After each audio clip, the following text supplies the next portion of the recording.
Hola hermanos, el día de hoy, 28 de septiembre del 2024, sábado de la 25ª semana del tiempo ordinario. Se nos termina la semana 25 del tiempo durante el año. Mañana comenzamos la semana 26. En el caso nuestro aquí es que el patrono es San Miguel Arcángel, el patrono de la arquidiócesis, y así se llamaba originalmente, de hecho, esta ciudad. Y entonces nosotros vamos a tener que celebrar con las lecturas de la solemnidad de San Miguel Arcángel. En otras partes, evidente, será el domingo 26 del tiempo ordinario, pero para nosotros, insisto, es una solemnidad y así que por lo tanto se celebra como tal. Bueno, hoy es día de los santos mártires Lorenzo Ruiz y 15 compañeros mártires. Bueno, aquí vamos por partes y aquí hay que tener mucho cuidado. Recuerden que, vamos, la fe entró en el Japón, conocemos el trabajo hecho originalmente, ¿no?, por un San Francisco Javier, y luego varios misioneros, sobre todo franciscanos, jesuitas, dominicos, y bueno, pero la cantidad de mártires es que los shogunes, es decir, los gobernantes, los reyes, llamémosle, aunque fíjense que había el título de rey realmente, en Japón, se van a oponer, hubo más de 200, muchos más, de 200 mártires entre 1617 y 1632. Es que identificaban a la religión con la influencia política de España, de Portugal o de Inglaterra, y luego de Francia. Y entonces ahí vendrá el problema, ¿no? Y entonces para 1633, otro shogun que se llamaba Tokugawa Iemitsu, él pues va a promover, Tokugawa, eh, ya ven que yo hablo japonés, no hablo, estamos de acuerdo. Nada más poder decir algunas cosas, arigato, domo arigato, kenki desu ka, bueno, igual, algunas cosas así, ¿verdad? Y no me gusta el sushi, así que no vayan a pensar ustedes que puedo decir eso también. En fin, el tema es que este señor pues vuelve a perseguir a los cristianos y aquí entonces viene la historia de nuestros mártires que eran, ¿cómo se llama? En su total son 15 compañeros mártires de San Lorenzo. San Lorenzo Ruiz es filipino. De hecho, su mamá, a ver cómo era la cuestión, su mamá era filipina, su papá era chino y entonces él manejaba muy bien las dos lenguas. Bueno, en Filipinas, igual que en la China, hay un montón de dialectos, pero hablaba el mandarín y hablaba el tagalo. Y se asoció rápidamente, era parte de la cofradía del Santo Rosario, había nacido en un pueblito, ahí, bueno, ahí está el santuario, de hecho, hoy en día de él, ahí ¿cómo se llama? En Binondo, sí, Binondo. Y había nacido, se supone, alrededor del año 1600. No, era joven realmente cuando fue martirizado, tenía 37 años. En fin, 36, 37 años, fue martirizado en 1637. Pues ya les digo, entonces este muchachito pues se asocia, pues sus papás eran católicos y lo educaron en la fe, y como les digo, hace parte de la confraternidad del Santo Rosario, pero ¿cómo se llama?, en vinculación con los dominicos, con los frailes, perdón, si son frailes, ¿no?, pero la orden de predicadores. Y fue sacristán ahí en la iglesita que estaba ahí en Binondo, pero resulta ser que lo acusan de cometer un asesinato y entonces decide huir. Después se probó que nada que ver, él no tenía nada que ver. Ya saben ustedes cómo son los chismes para afectar la fama de las personas. Y entonces había un barco que salía hacia el Japón en el que iban algunos dominicos, Antonio González, San Antonio González, San Miguel de Oazaraza, San Guillermo Curtet, es decir, bueno, igual. Entonces ya les digo, todos ellos, pues él sube al barco con ellos, iban laicos y también iban la mayoría, de hecho, de los mártires en este momento van a ser los japoneses, porque fueron 9 japoneses, 4 españoles, un francés y un italiano, aparte del filipino, que es Lorenzo Ruiz. Y bueno, y como les digo, resulta ser que llegan a Okinawa, ahí los capturan, los torturan, vamos, una cuestión terrible, ¿no? Y finalmente los matan un 29 de hecho fueron martirizados el 29 de septiembre de 1637, pero ya saben ustedes que el 29 de septiembre pues es fiesta de los santos arcángeles, así que por lo tanto no se puede colocar ahí, entonces se puso el día anterior, el día más cercano que estaba libre, que no tuviera un santo así como que muy reconocido. Entonces, por eso.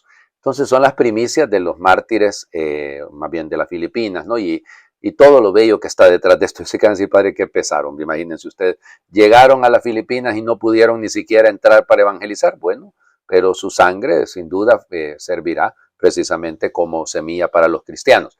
Fueron beatificados en Manila, de hecho en la visita que hizo San Juan Pablo II en 1981, y en febrero de 1981 todavía no había ocurrido el atentado en contra del Papa, ¿no? Porque eso va a ser ahí en mayo del 81. Y luego fueron canonizados también por San Juan Pablo II, pero en 1987.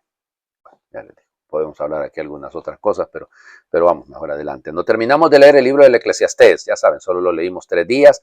Bello, este libro pesimista, si lo quieren, cargado de ese escepticismo, de esa duda que plantea, pero que en el fondo nos ayuda a relativizar el asunto. Y el próximo lunes vamos a leer el libro de Job.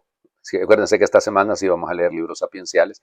Hemos leído Proverbios, Eclesiastés y Job. Hay que considerarlo también como un libro sapiencial. Entonces, Eclesiastés, capítulo 11, versículo del 9 hasta el capítulo 12, versículo 8.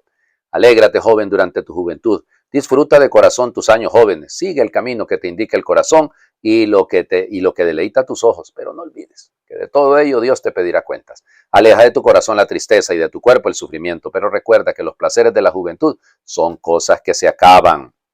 Acuérdate de tu Creador en tus años jóvenes, antes de que vengan los días amargos y se te echen encima los años en que dirás, no hallo gusto en nada.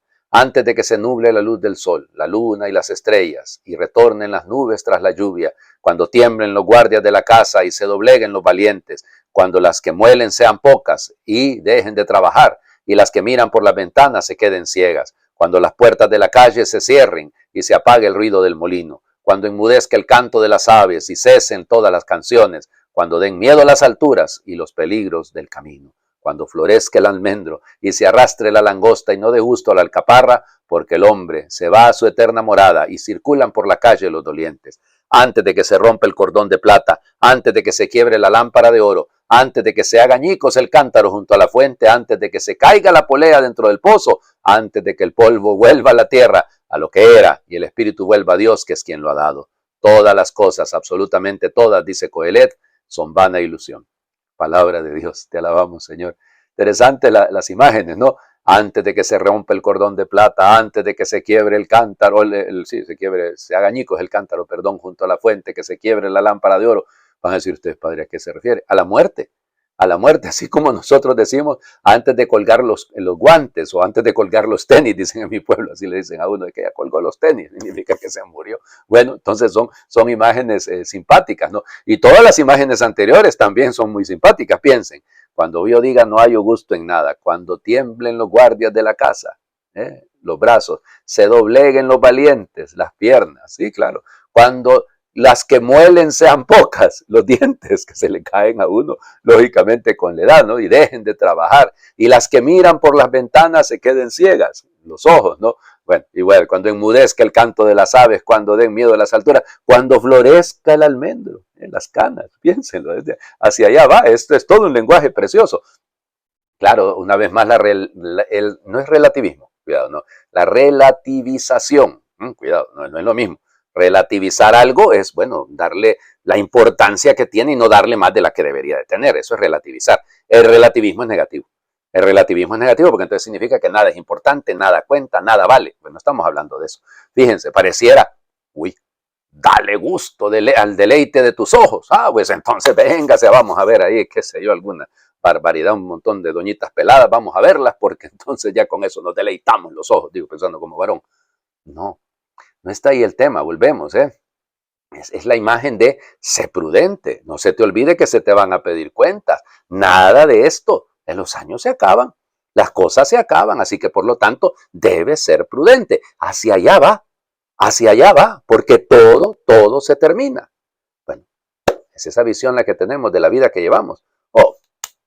Comamos y bebamos que mañana moriremos. No, es decir, hay que ser conscientes, hay que vivir la juventud, hay que vivir, evidentemente yo ya no soy joven, pero claro que tenemos que vivir, miren, vivir el día a día, vivirlo con la esperanza, con los achaques, las dificultades, pero vivirlo, pero conscientes de que estamos construyendo nuestra vida eterna. Y hay que saber darnos cuenta. Yo ya les digo, cuando yo cumplí los 40 años, me acuerdo que un amigo vino y me dijo, bienvenido a la edad de los nunca jamás. ¿Qué es eso del nunca jamás? Sí, nunca jamás pensé que me iba a doler aquí, nunca jamás pensé que me iba a doler acá. ¿No? Era una broma, ¿no? Pero insimpática. Claro, evidente ya no hay la misma energía. Hay que vivir la vida y hay que vivirla en la presencia de Dios.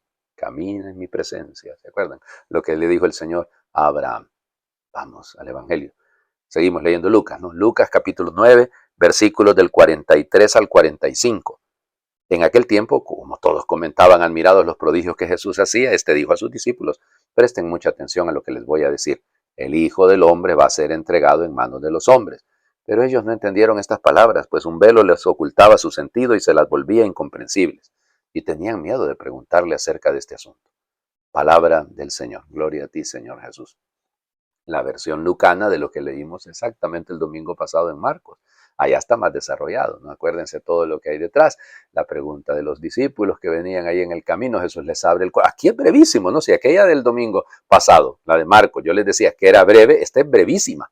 ¿Ya? El Hijo del Hombre va a ser entregado en manos de los hombres. Allá nos decía por lo menos que va a morir y luego, y acuérdense que era pasivo, ¿no? Será entregado, lo matarán y al tercer día resucitará. Era pasivo, pero había más desarrollo. La pregunta que se hacían los discípulos, ¿quién es el más importante? ¿Quién es el que más vale? ¿Quién es el que más cuenta? Porque ya habían candidatos a los primeros lugares. Bueno, aquí no hay nada de eso.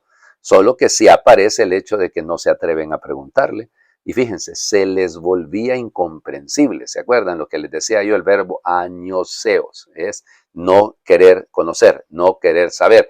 El problema es que hay conocimiento que no lo podemos alcanzar porque no tenemos las capacidades y otro es que no lo queremos conocer. Aquí sigue siendo eso. Las cosas se les vuelven incomprensibles. Tenían un velo, dice Lucas, algo que los tenía tapados. Las ventanas del alma estaban ciegas, ¿no? Y aquí va. Tenían miedo de preguntarle acerca de este asunto. A mí, pensándolo así, vamos, detenidamente, ¿qué clase de miedo es este? Sí, el miedo paraliza, ¿no? El miedo es un obstáculo a la voluntad, claro que sí. Pero ¿hacia dónde apunta este miedo? ¿Es el miedo a no preguntarle o el miedo a profundizar en lo que él está diciendo? ¿Qué clase de miedo es? Ese es el tema. ¿Qué clase de miedo es? Les invito a hacer oración, evidentemente con confianza, ¿no? Señor, dame la valentía de arriesgar la vida por ti, el gozo desbordante de gastarme en tu servicio. Dame, Señor, alas para volar y pies para caminar al paso de los hombres. Entrega, Señor, entrega para dar la vida, desde la vida, la de cada día. Infúndenos, Señor, el deseo de darnos y entregarnos, de dejar la vida en el servicio a los débiles. Señor, haznos constructores de tu vida, propagadores de tu reino. Ayúdanos a poner la tienda en medio de los hombres para llevarles el tesoro de tu amor que salva. Haznos, Señor, dóciles a tu espíritu para ser conducidos a dar la vida desde la cruz, desde la vida que brota cuando el grano muere en el surco. Amén. Señor, esté con ustedes y les bendiga Dios por intercesión de San Lorenzo Ruiz y sus compañeros mártires, el que es Padre, Hijo y Espíritu Santo, y su bendición descienda, les acompañe siempre. Muy feliz fin de semana para todos.